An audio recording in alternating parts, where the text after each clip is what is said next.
नमस्कार। आज हम एक ऐसे सवाल की गहराइयों में उतरेंगे जो हम सबको कहीं ना कहीं कभी ना कभी परेशान जरूर करता है। स्वतंत्रता।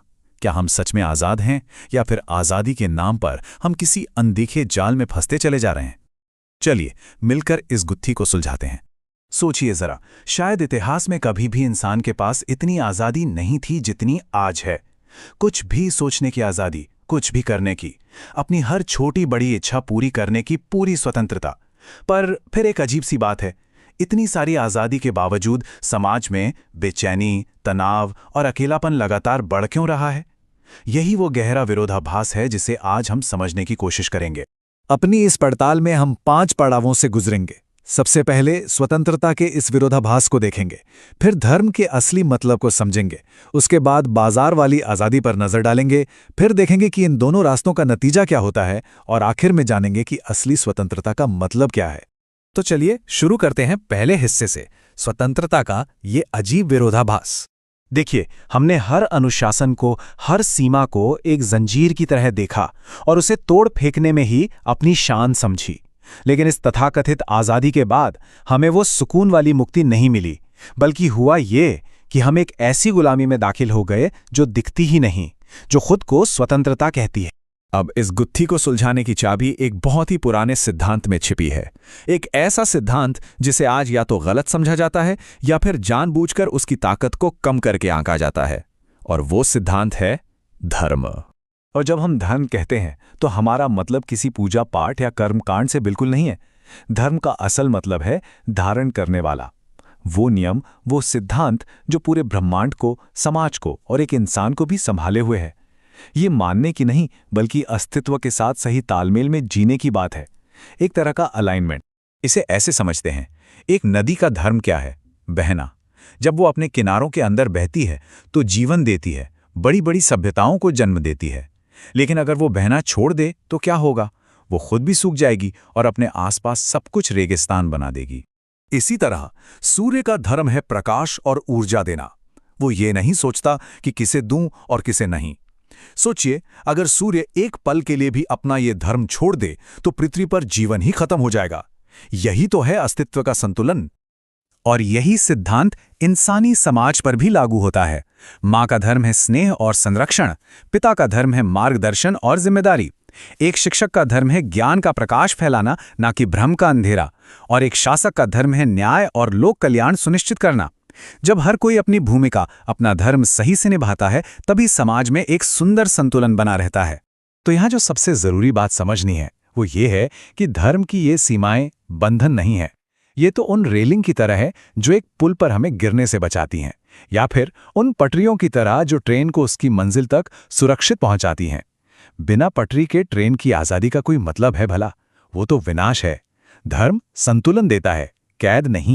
अच्छा, अब सिक्के का दूसरा पहलू देखते हैं। धर्म के इस विचार के ठीक सामने आज की वो स्वतंत्रता खड़ी है जिसे बाजार कंट्रोल करता है। और ये स्लाइड इस फर्क को बिल्कुल साफ कर देती है। एक तरफ धर्म कहता है कि सही सीमाएं हमें दिशा देती हैं, सुरक्षित रखती हैं, और दूसरी तरफ बाजार वाली स्वतंत्रता का नारा है कि हर अनुशासन, हर जिम्मेदारी, हर सीमा एक गुलामी है। ये दो एकदम उल्टे रास्ते हैं। जब इंसान को हर जिम्मेदारी और सीमा से आज़ाद कर दिया जाता है तो उसकी सारी ऊर्जा को एक दिशा देने के लिए एक नया मंत्र दिया जाता है: खरीदो, उपभोग करो और आनंद लो। बस यही जीवन का सबसे बड़ा लक्ष्य बना दिया जाता है। इसका नतीजा ये होता है कि इंसान एक जिम्मेदार नागरिक या संतुलित व्यक्ति नहीं रहता, बल्कि एक उपभोक्ता नागरिक बन जाता है। एक ऐसा इंसान जिसकी पहचान इस बात से होती है कि वो क्या खरीदता है, कौन सा ब्रांड इस्तेमाल करता है। सोशल मीडिया पर नए ट्रेंड्स फॉलो करने का दबाव, हर 6 महीने में फ़ोन बदलने की होड़, ये सब उसी के लक्षण हैं। वो खुद बाजार के लिए एक प्रोडक्ट बनकर रह जाता है। और यहीं आकर वो पहला सवाल फिर से हमारे सामने खड़ा हो जाता है। अगर लगातार चीज़ें खरीदना और उन्हें इस्तेमाल करना ही असली स्वतंत्रता है, तो फिर ये मन को शांति और सुकून क्यों नहीं देती? ये हमें और ज़्यादा बेचैन और खाली क्यों महसूस कराती है? तो चलिए अब इन दोनों रास्तों के नतीजों की तुलना करते हैं। एक रास्ता जो संतुलन की ओर ले जाता है और दूसरा जो विनाश की ओर। जब लोग अपने धर्म यानी अपनी जिम्मेदारियों को छोड़कर सिर्फ अपनी मनमानी करने की स्वतंत्रता को ही सब कुछ मान लेते हैं, तो समाज धीरे धीरे बिखरने लगता है। सबसे पहले परिवार की संस्था टूटती है, फिर ज्ञान देने वाली शिक्षा सिर्फ मनोरंजन बनकर खोखली हो जाती है। इसके बाद न्याय करने वाला शासन विफल होने लगता है और अंत में समाज को जोड़ने वाला आपसी विश्वास ही खत्म हो जाता है। ये एक धीमी लेकिन निश्चित विनाश की प्रक्रिया है। सच तो ये है कि ये स्वतंत्रता है ही नहीं, ये तो बहुत सोच समझकर तैयार की गई निर्भरता है, यानी इंजीनियर्ड डिपेंडेंसी।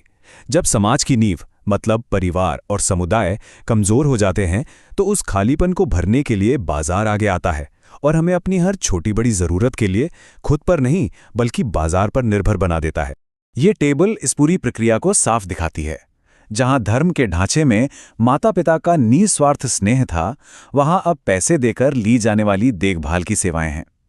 जहां जीवन को दिशा देने वाला ज्ञान था, वहां अब मन बहलाने वाला मनोरंजन है। और जहां मुश्किल में सहारा देने वाला एक पूरा समुदाय था, वहां अब प्रोफेशनल थेरेपी है। हर मानवीय रिश्ते का एक बाजारू विकल्प तैयार कर दिया गया है। तो फिर सवाल ये उठता है कि असली स्वतंत्रता है क्या? चलिए इस विश्लेषण के अंतिम और सबसे जरूरी हिस्से पर चलते हैं।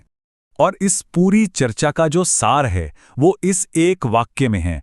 असली स्वतंत्रता का मतलब सीमाओं का न होना नहीं है। असली स्वतंत्रता का मतलब है सही दिशा में होना, अस्तित्व के नियमों के साथ, प्रकृति के साथ और अपने समाज के साथ एक सही तालमेल, एक सही अलाइनमेंट में होना। इसे और भी खूबसूरती से ऐसे कहा गया है, वास्तविक स्वतंत्रता सही दिशा में बंधे होने का नाम है, और उस दिशा का नाम हजारों वर्षों से एक ही रहा है, धर्म। अपनी जिम्मेदारियों को निभाते हुए जो स्थिरता और आत्मसंतोष मिलता है, वही सच्ची आज़ादी है। तो अंत में ये सवाल हम सबके सोचने के लिए है।